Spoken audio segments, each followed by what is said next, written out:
welcome to the Ang&Geno show, where we talk about ways for you to grow your life and your business. Well, hello, Gino. It's another day.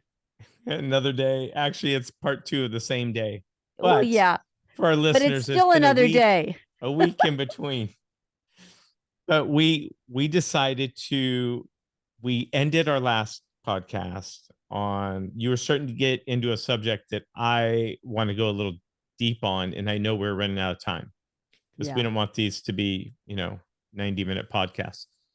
So you were talking about, well, let me just frame the question I have. So sure. I have a client that, and I've had more than one that do this. They somehow seem to sabotage themselves. Mm, I don't know if it's consciously or subconsciously, but like they don't feel they deserve success. Um, I I don't know what it is. It blows my mind that they would say or do some of the things they do. mm. In fact, one thing that just happened literally cost him over $2 million to himself. Wow. And I just like, why? I just, I can't even, I don't understand it. I can't grasp it. Mm, So, of course, whenever I'm encountering this kind of stuff racing through my mind about how the human brain works, I think I got to ask Ange. mm. Happy to help. So I'm going to start by saying there is no one right answer, but I think there are a lot of interesting ways to look at a challenge like this, how and why, and we sometimes wittingly or unwittingly sabotage ourselves. And so let's dive into some perspectives. This is where sometimes I wish there was a whole panel of people. I'd love to hear the different ideas because there's a lot of ways into this topic, and there's something to get out of all of them. So I would say, I love the power of other minds. That's where I say I'm not apologizing for my one lone voice here, but my lone voice is the beginning of what I hope is, many conversations for others to think about, to find great resources. So my approach is to think about, you know, who we see someone as and who they see in the mirror are often two very different things. We tend to walk around the world looking at other people, giving each other, oh, why wouldn't that person be fully confident? We walk around giving each other, like, you meet someone, you're like, well, why wouldn't they be confident? And then we find out maybe they're not confident, or maybe they are not as confident consistently, right? And I think in your case, you're talking about someone who is very successful in business in many other ways, right? Because you already work with businesses that have either had significant success and they want to continue to grow further, or might be struggling after being successful, or just might be getting started out and want to be. So there's a lot of places where I know you pick up with the companies that you work with, Gino. But if this person has already built a business, you're saying, hey, they know what to do, right? But what happens there? I think there's a couple areas we can look at. Number one, there's always our character can be built by the frameworks of our early formative years. And, some early research, early thought people, early, psychologists and religious people, I always say that the saying is, Freud and the Jesuits would say, show me the person at 5 and I'll tell you who the adult is going to be. And that's a, pretty audacious statement, but there's some truth to that. We know that what you experience in the first 5 years of your life is very formative. We're really coming into this world so open, and how our world is shaped is very important. For example, my mom was born during World War II in Greece, and her childhood was very different. My mom doesn't enjoy exercise or play. because her whole childhood was spent indoors.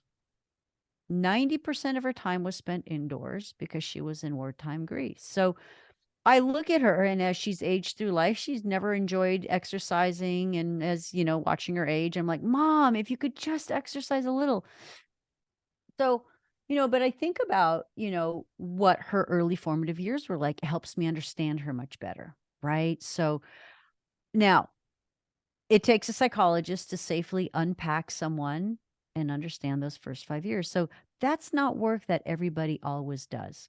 And there's a lot of people now that say, and correctly, that you don't always have to unpack the bags all the way from 0 to 5. But a lot of tapes get put into our head. We have a lot of powerful voices form it in our formative years, and it goes past 5 years old. Um, we sometimes have, and that's why it's important to find mentors as we go through life so that we can find voices that we choose. We can find voices that are helpful, the meaningful voices that we sometimes need to help crowd out voices that might not be so helpful. So that's the power of mentors and knowing how to find good people. That's another conversation for another day. Well, I mean, this one individual I'm talking about, he has mentors. Heck, I'm one of them, right? It's Hmm. paying a good chunk of money to have me there, and uh,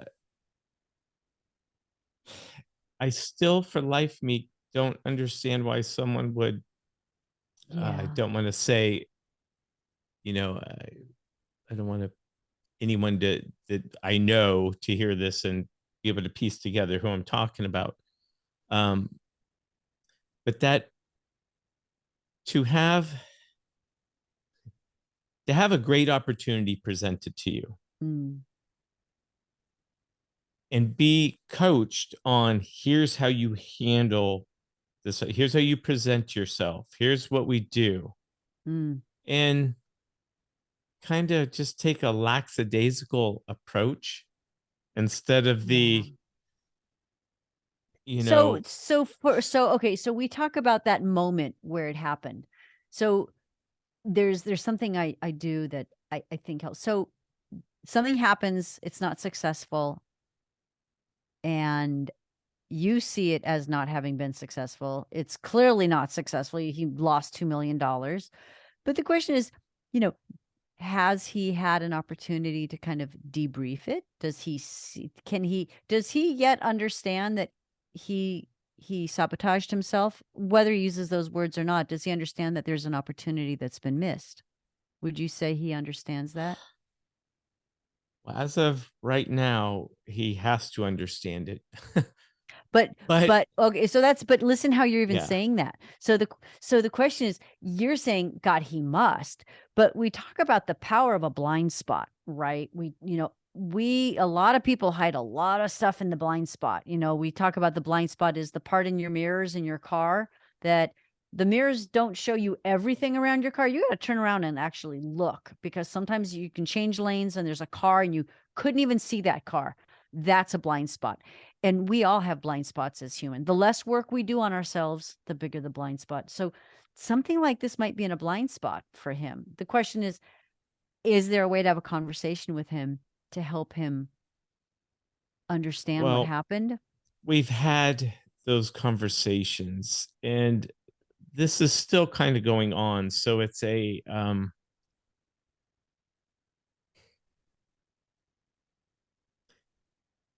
the person just doesn't uh think that it's that big a deal. And yeah, so I lost 2 million, but I'm still making 8 million or whatever the Mm. number is. It's So it's interesting. So like, that person may not yeah, value there must be something that drives them more important than money.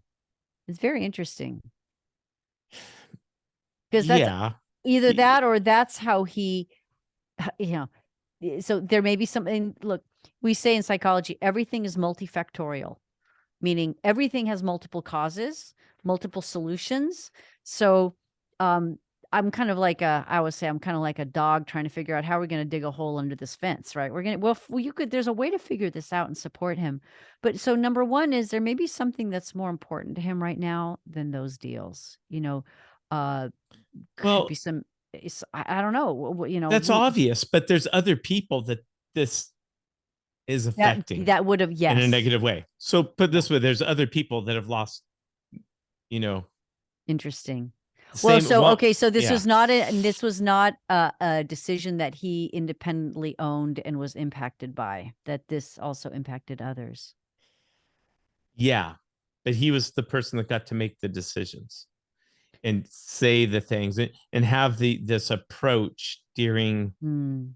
this process that was just and I understand part of the why, What do you think it but is? well, not wanting to upset anyone, trying to play the, you know,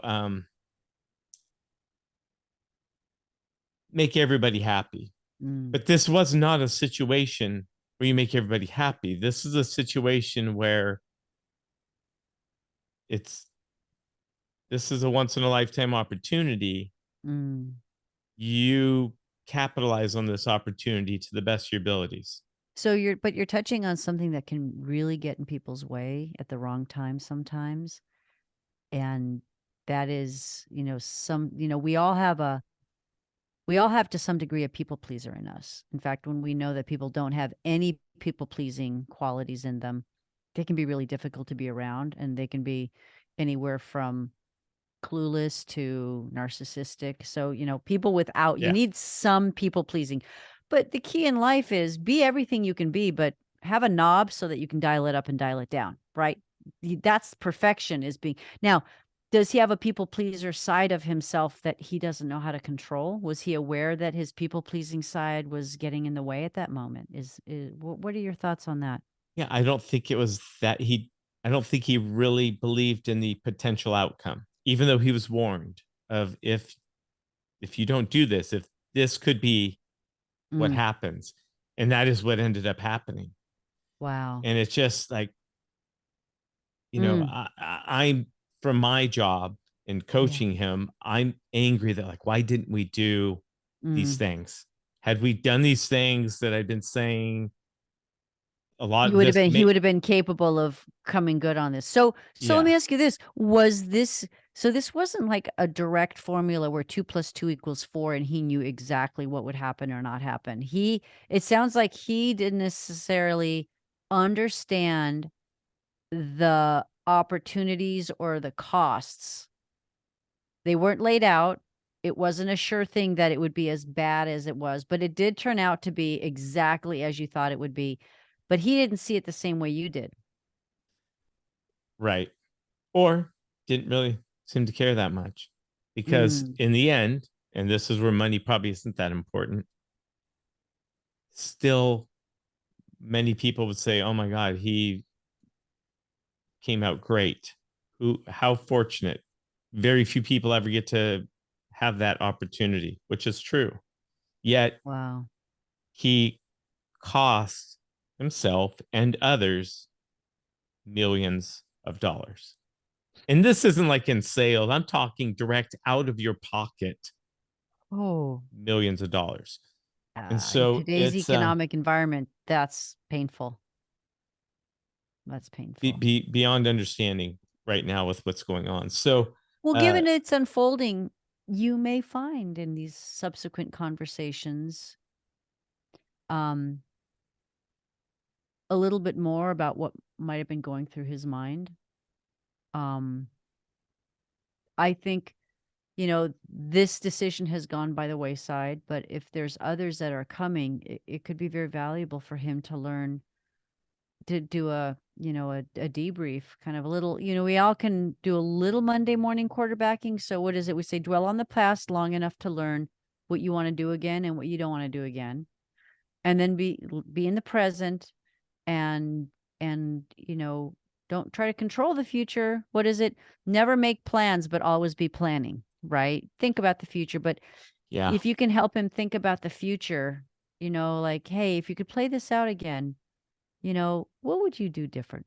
If if we could rewind a day, a week, whatever that critical period of time is, Gino, it'd be interesting to see what he might say. I'd be You know, curious because that's where the change could happen, is in the now I'm debrief. curious. That is a great question, and I will in our next talk ask that.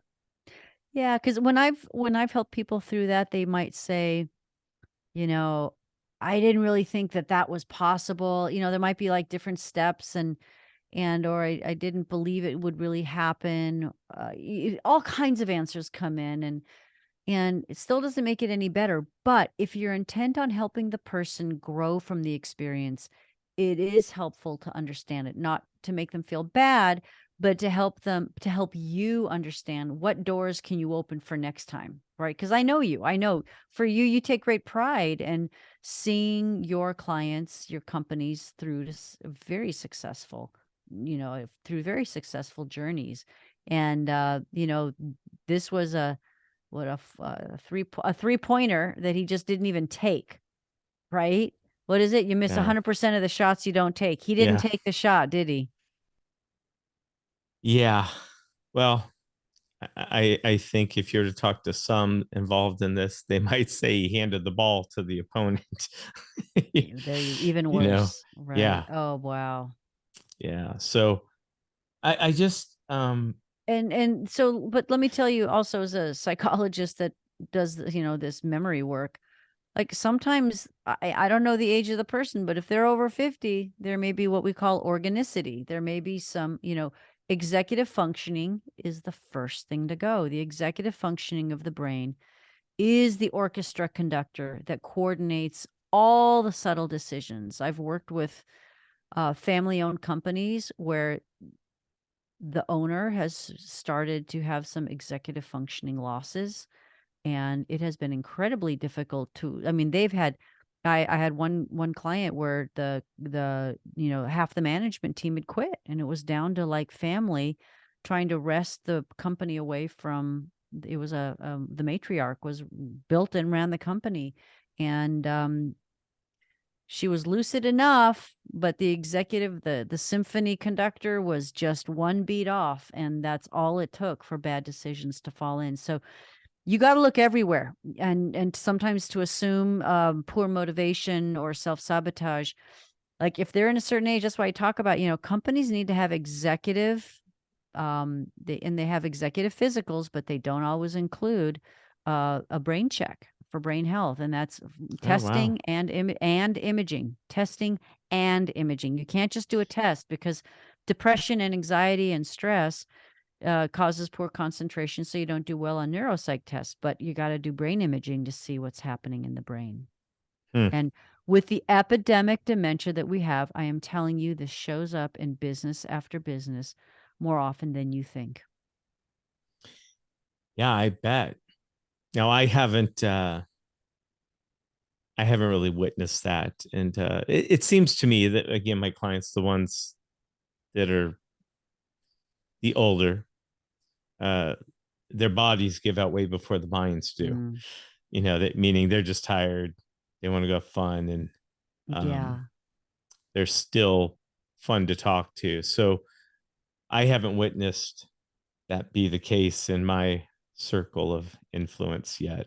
But Although there's always that first bad decision, yeah, right? And so keep an eye on support. A big part of supporting that client isn't to go running around, the sky is falling, send him off to some neuropsych clinic, and no, but keep an eye on it, right? Like, yeah.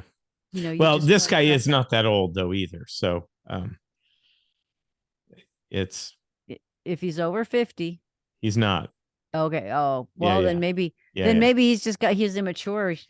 And by the way, when you start saying over 50 is old and we got to look at this stuff, the fact that my insurance company says I should be taking a driving thing for senior drivers, um, There you go. That's that's not a so fun thing. painful. We're getting there, Gino. We're getting there. I'm Oh driving my better than goodness. I've ever driven. And now I'm like, oh God, I got to think. I probably am going to think this even when, Oh yeah, you know, always. Now when you drive, you'll be thinking, "Oh my God, I got to do my senior driving test." and I'm just thinking here, I'm going to buy, I've been shopping for a fun car. Yes, you have been. Yeah. And I just drove one yesterday. I'm like, okay, I think this is the car I want, over 538 horsepower. Yeah, I just Oh my God. um and it was fun. I remember when I punched it and then the twin turbos kick in and you're launched backwards. I love that. But you got to be a good driver to handle a car like that, Yeah, you and do. so again, Your well, as you reaction know, times have to yeah, work. Yeah. as you Yeah. know, I've done a lot of this and cycling, bicycle racing, all those things. You have to have that quick reaction, but there will come a day Mm-hmm. where it's not. Yeah. Now you're Well, scaring me, and Inch. Maybe now I'm afraid to get that car. no, don't get, yeah, right. Yeah. I remember when I was younger, there was a guy that, oh, I can't remember what he had, but he had some Mitsubishi 3000 GT. I can't remember what it was, That's a but great car. yeah, Yeah, it was a great car. If I'm remembering the right model. And it was bright red. It's just this thing of yeah. beauty in the garage. I That lived in all-wheel the steering, all-wheel drive. That was a yeah, really yes, advanced it was. car. Yes, it was. That was a great car. And I remember talking to him in the elevator. I'm like, so what's that car like? He says, that car scares the shit out of me. He says, every time I drive it, I don't know if it's driving me or if I'm driving it. So yeah, he was up there. He was pushing 60 then. And not the fittest guy, poor guy, God bless him, but he was in the restaurant business and you could tell he was hanging out late night, having like one drink too many every night and eating lots of heavy foods. But anyways, his reflexes, he says, I just gotta keep it down, keep it quiet. Like Yeah, don't go too fast. But anyways, yeah, be careful. Be careful that. yeah. Of course, my wife doesn't. She's supportive of me getting something I want, but she's like, "Do you?" And I'm like, "Yes, it goes 186 miles an hour." She's like, "Oh God," Oh God. she Well, just maybe like we should just get you the doesn't car of want. your dreams and put a rev limiter on it, right? They can do that. They can do that. No, You can't go over 3,000 RPMs, Gino. Sorry. Although a I car don't. like that, if you get enough power, you could do a lot under 3,000 RPMs, right? Yeah, yeah. It's fun. I'm so Yeah. tempted to just go get it right now, but I'm practicing. Self-control, Yeah. the right moment. Although, But so we go back to this guy. So okay, so he's younger than 50. yeah, You got to check the box on, could there be any organicity or any, brain dysfunction issues starting up? They look like something when they start. You never know what. So if he's younger, so success at a very young age. Let's talk about that. I work with a company, privately owned business, um, probably about 30 or 40 employees, very, very successful, is in the hands of a 33-year-old CEO. And he's kind of gotten to the point where he realizes, wow, like if I'm running this company, like this is going to be my life for the next 15 years, 20 years. He's like, first of all, he learned that, which is what every CEO learns, being the CEO is not what it's cracked up to be. And it's like, be careful what you wish for, number one. right. And so he's trying to figure out his exit plan. And Already, oh yeah, he's not having any of it. It's hard. He's like, I don't think I can sit in this chair for the next 15 years. And it's it's a little bit of respect for what it takes to run a company, that that it's hard. Um, you know, he hasn't built a family yet. He just got married. You can't have a CEO position and have, I mean, look, you can, but it's harder. If he had an yeah. everyday job and he could be home with his kids, have time to have his kids. The guy got married a year ago and only just took his honeymoon a year later, right? So that's how careful and caring he is about, running this company. And he's doing a great job, which is why it's so damn exhausting, because he's doing it right. Um, but you know, you'd think, oh, he should enjoy the fruits of his labor. Well, because he's doing it right, what does he got to do? He's got to learn to leave work at home. Hard to do when you're the CEO. He's got all these people's jobs. He's got 40 children now. He knows 40 livelihoods. 40 families are Mhm. relying on him, and he's relying on them. So success at a young age, this guy, you telling me, I know your guy that made this $2 million decision, he may not be 33, but, like, maybe he's like, maybe this isn't important anymore." I mean, I don't But know, but that debrief yeah, conversation, I'm keen to hear a follow-up. I mean, yeah, I bet our listeners are interested to find out what's gonna come of your debrief conversation with him. yeah. To your thing though, I work with some in their 30. Now these are they didn't build the company from scratch. There's some of my clients where the kids are purchasing it or have already purchased it. And Mhm. they're doing well with it. Meaning if you're running your business properly, Mm. you can you don't have to be there putting out fires all day. Yeah. If you know how to put the right people in place, and always going to be situations, but and I have to admit, when my kids were in their younger days, I was building a business, and I didn't get to go on the we didn't get to go do Mm. the week long camp family camps, and just what I had to learn at that time was come home and spend quality time with my kids. Yeah. My son and I, we go out, we play catch for 15-20 minutes, and Mm. that was huge. It's a you meaningful know reconnection, right? It's yeah. beautiful. I didn't because I didn't get a lot of time with my kids at that time, so I spent specific time with my son, specific time with my daughter. um And you have amazing relationships with both your kids. yeah, and so there's thank you for saying that. I believe I do. Both my kids call me constantly. I have great relationship with them, um, which means I did something right, and I did it during a time. I mean, the early years, when their mom and I got divorced, they were one was going into junior high, the other into high school, so not good times Yeah. for that. Well, and let me tell you, our society has really driven in the nails of guilt to parents.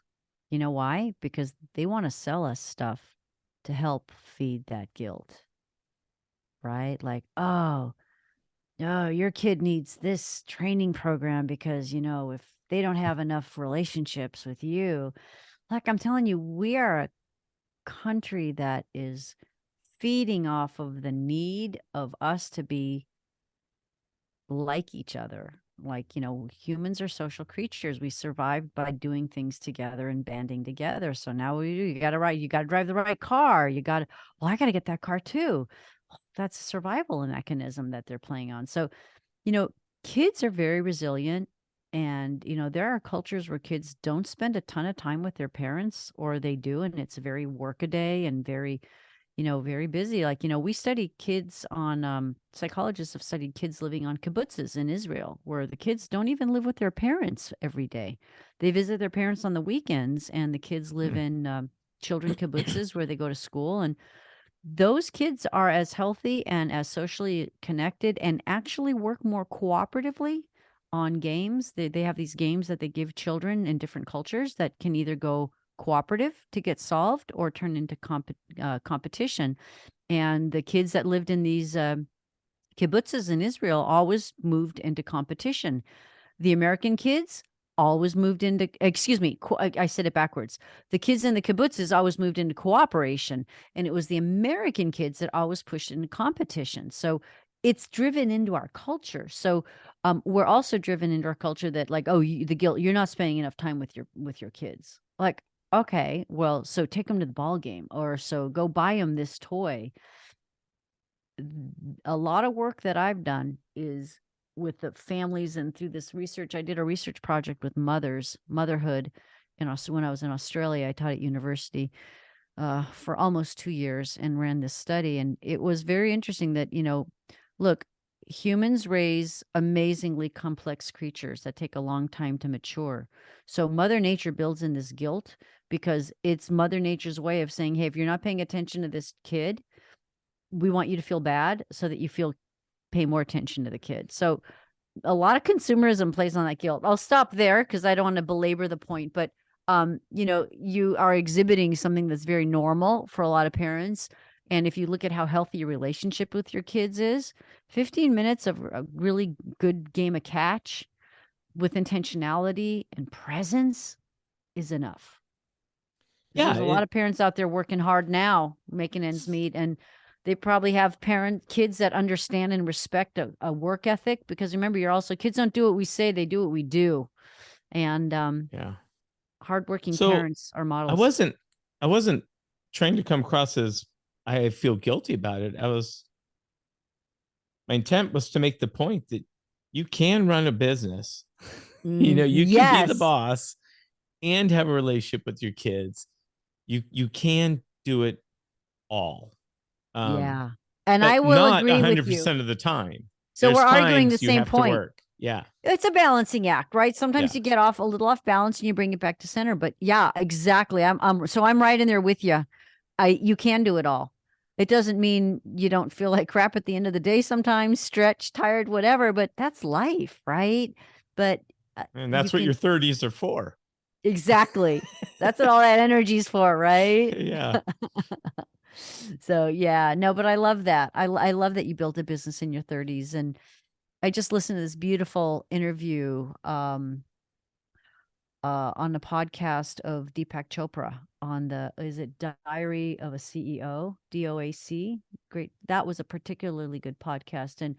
And Deepak says that there's in the Indian culture, there are 4 stages of life. Up to 25 is education, 25 to 50 is career building, fame, at his words. Um, and fame and fortune, right? And then he says 50 to 75 is giving back, and he says 75 onward is reflection and preparing to die. That in order to die well, we have to prepare for that and prepare emotionally. So anyways, it's interesting. You talk about that 25 to 50, right? That's the year you're building. And here, you and I are both in that over 50 version where we're so excited to give back and help. And that's probably part of the energy that got this all going. Yeah. Well, definitely. Yeah. Yeah. All right. Where are we at in time? I don't Oh, know. we should I always lose probably, track of time when we yeah. catch it. No, I need to get a big clock on my wall. I was It's counting a on great you to idea. have So that I've got, since you're more organized than me, but yeah, no, I'm I'm pretty not. sure we started. It's been about 45 minutes. So we should probably wrap up. Let's do it. This has been a great Okay. conversation. I'm glad we created a part B, Gino. Yeah.